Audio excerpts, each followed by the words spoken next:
November 12th greets us with a heavy layer of frost. It finally feels like the rut. Caleb and Taylor Byers are back in the stand where Taylor shot her buck and where they encountered the giant they call Lockdown just 2 days earlier.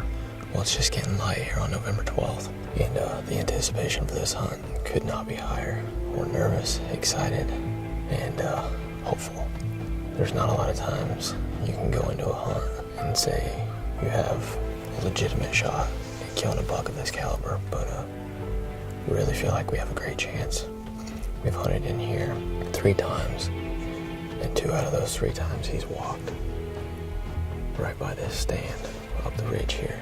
The conditions are perfect. It's about 30 degrees this morning, and we hope that he comes strolling through this crossing down here, either with a doe or just cruising by himself.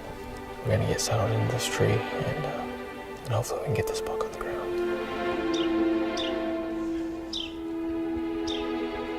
Anticipation builds for the Byers. While 80 miles to the northeast, Josh Sparks waits on a wide 8-pointer that has been showing up on camera during daylight. Well, it's the morning of November 12th, and Caleb and I are finally set up in the tree. The sun's just coming up, so we're back in that same spot we were in yesterday evening after that big 8-point again, and we're going to keep this interview short and sweet just because we think he's bedded close and he can show up at any point. So, beautiful morning, hard frost. Can't wait to see what happens.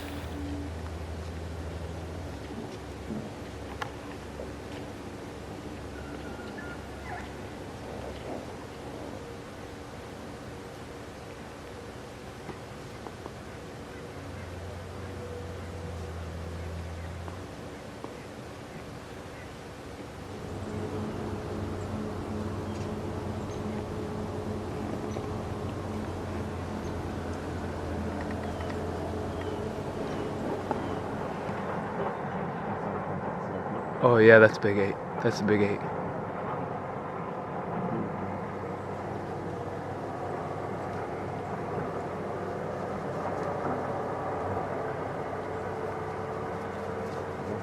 Yeah, that's him.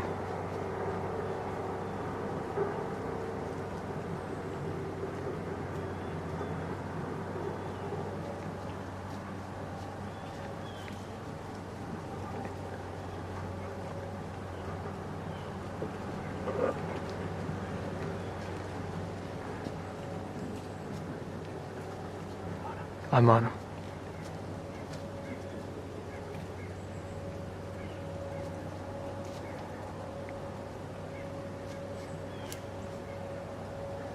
Right.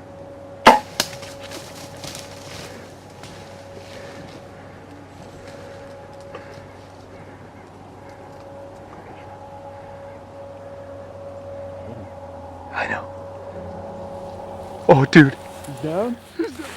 Well, guys, it's about 8 o'clock, and we have had an amazing morning.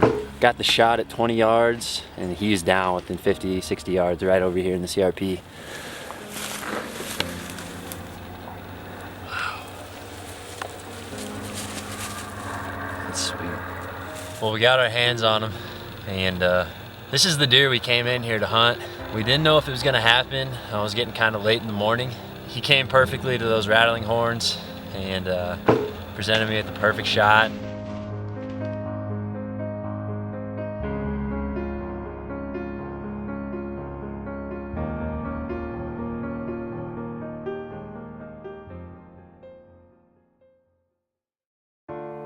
Josh is shooting the Hoyt Carbon Defiant, a favorite among our pro staff. This bow provides a more effective string angle at full draw than its competitors, making it easier to hit your anchor point and acquire your peep sight during high-pressure shots like this.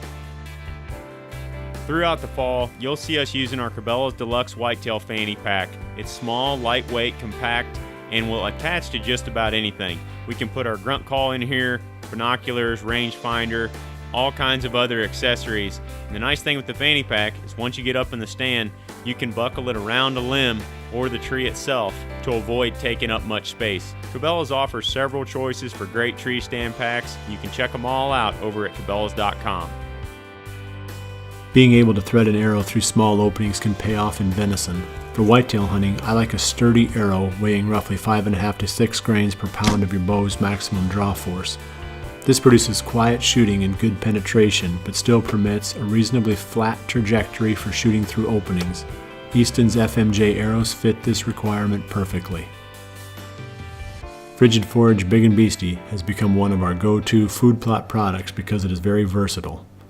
It will grow in a wide range of conditions, and there is something in the blend that deer seek out during each part of the season.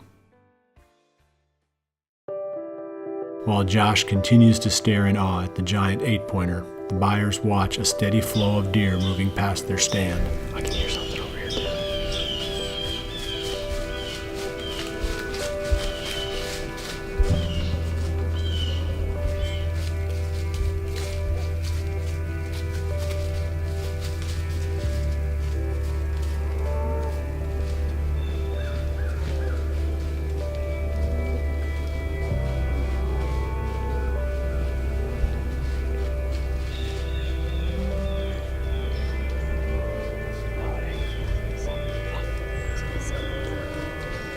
We had some pretty good early morning movement, but it's pretty much turned off since probably about 8:30. And it's 11 o'clock right now, so we haven't seen a single deer in quite a while. We're hoping that, about 2 o'clock it kicks off again.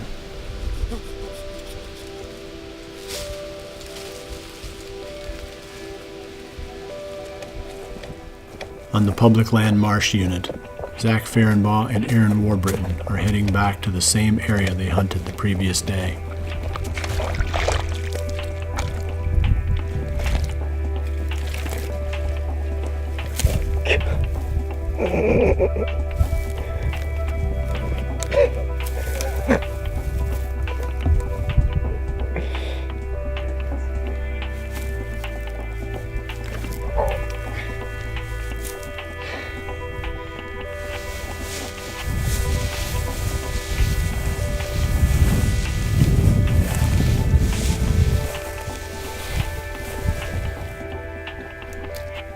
As Zach and Aaron finish hanging their set, the Byers catch a glimpse of a big antlered buck through the brush. You see him?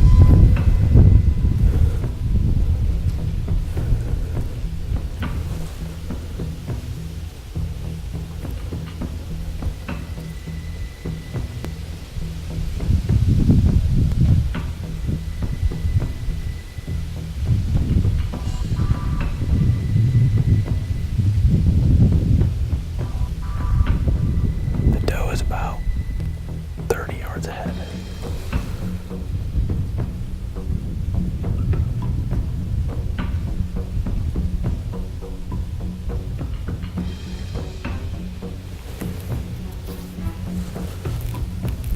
We're not going to get him. He's going to go right by the other stand.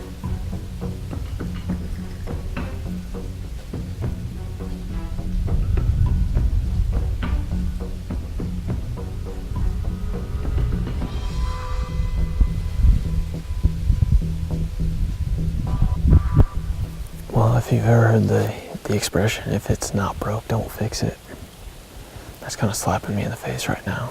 Every deer that we've killed out of that stand out where the stand used to be had been because we had a call to them, or they never just naturally travel by there. That buck walked and was 20 yards from where we used to have the stand. So we're in them, we're in the right area, and we know that there's an even bigger deer in the area. So every big deer that we've ever seen from down there always walks right by this stand. It's just a matter of time before we get one to do what they always have done. So, in the wrong place at the wrong time too often here, it seems like. But we've had a great season, so at least we're seeing big deer. That's for dang sure. A bow sight doesn't have to be complex to be effective. Good sights merely need to be rugged with durable pins, and they need to have bright aiming points that you can see during every minute of legal shooting time. That is what we get with fused sights: rugged simplicity. Placing your trophy rocks off the ground increases their lifespan. Since they don't dissolve into a pool of water when it rains, the rocks will be available for several weeks before the deer have licked away every last ounce. Most tree stand accidents happen while you're climbing into or out of the stand.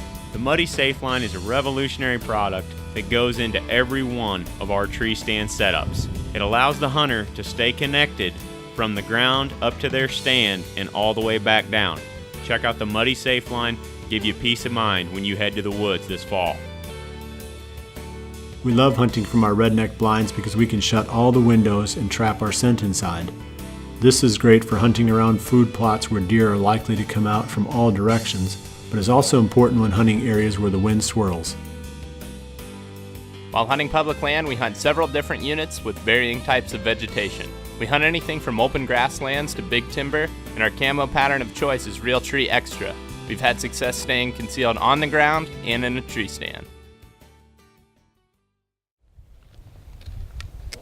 It's the evening of November 12th, and Aaron and I are back at the Marsh unit. And we're actually really close to where Greg shot his buck a couple of weeks ago. We've been scouting this spot on a map, and basically it's an island between two beaver sloughs. We saw a couple boot tracks, but they looked really old. There was actually deer tracks over top of them, and it was probably just waterfowl hunters.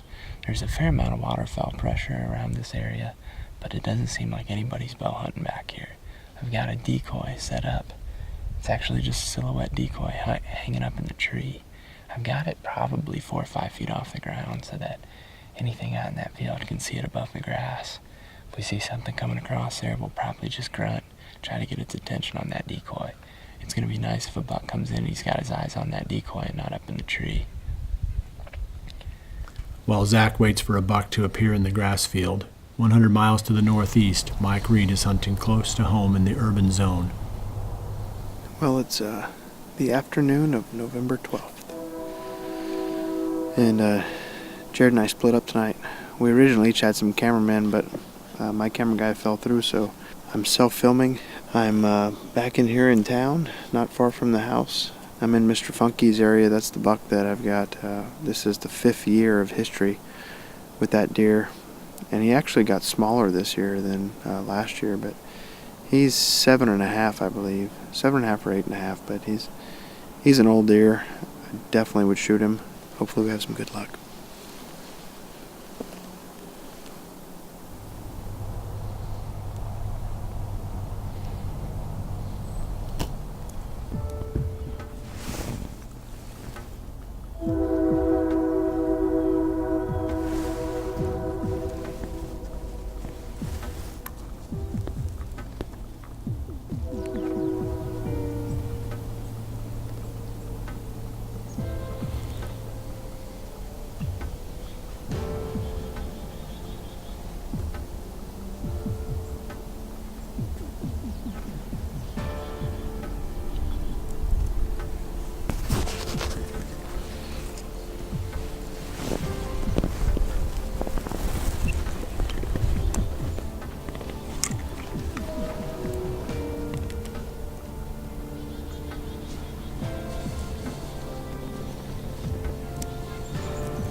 Well, that was pretty close.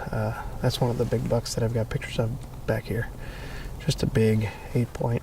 I whistled at him trying to get him to stop pretty hard, and it just didn't work. The first time I had him in frame and got drawn on him, he ended up walking out of frame, so I had to let down. And then when I had him right here, it was my last chance before he got kind of in some thick stuff. He kind of boogered, so that's just part of trying to self-film. It's a lot harder than it looks. After you have done all you can to reduce the odors on your clothing and on your body, the next logical step is to do all you can to reduce the odors in the air. That is where the ozonics units come in. The ozone emitted drops down over your scent stream and destroys a large amount of the odor molecules that remain. It can be hard to get full-sized ag equipment into small food plots, but the RTP Genesis seeder comes in two sizes, 5 feet and 7 feet wide, so there is no space too small to get a perfect food plot. You can match the size of the seeder to the size of the job or the size of the tractor. Rocket offers mechanical heads with cutting diameters ranging from 1 1/8 inch up to 2 inches. I have killed deer with all of them over the years, but my personal favorite remains the steel head. I started shooting that head in 1997 and can honestly say it has never cost me an animal. The Muddy ProCam 12 is one of the best trail camera values. It boasts top features at a reasonable price. With its fast trigger speed and time-lapse capability, it will work almost anywhere.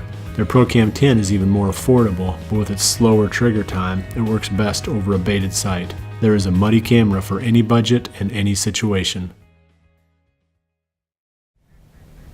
Back on public land, Zach and Aaron see their first deer of the evening.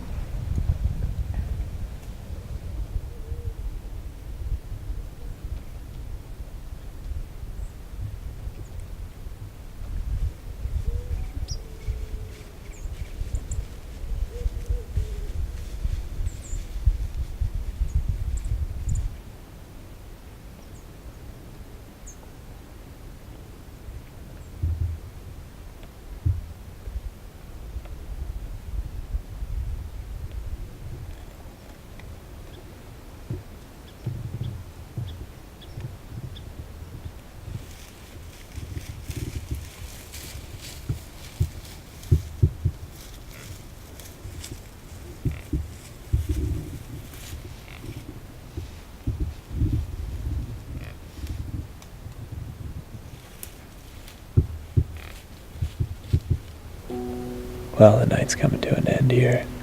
We didn't really see a whole lot. We saw a spike, a couple does, and this 2.5-year-old buck.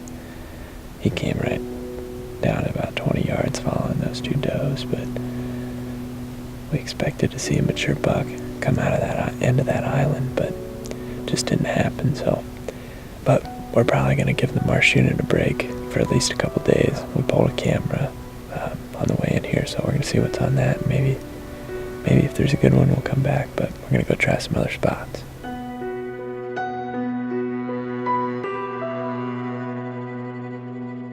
The Byers are disappointed as they fail to see lockdown. With Caleb having to go back to work for the next 5 days, they won't be able to hunt the giant again until November 18th.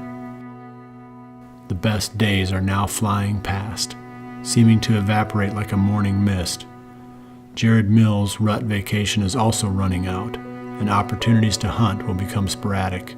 He and Mike split up to maximize their odds, but self-filming often comes at a cost as Mike has an opportunity that slips through his fingers. The rut doesn't last forever, and even at its best, there are only a few really good days. It is not desperation, but certainly urgency that drives our efforts now. Yet we persist. It only takes one good day to bring completion to a season of memories, and the hope of one good day is always a reality when you are chasing November.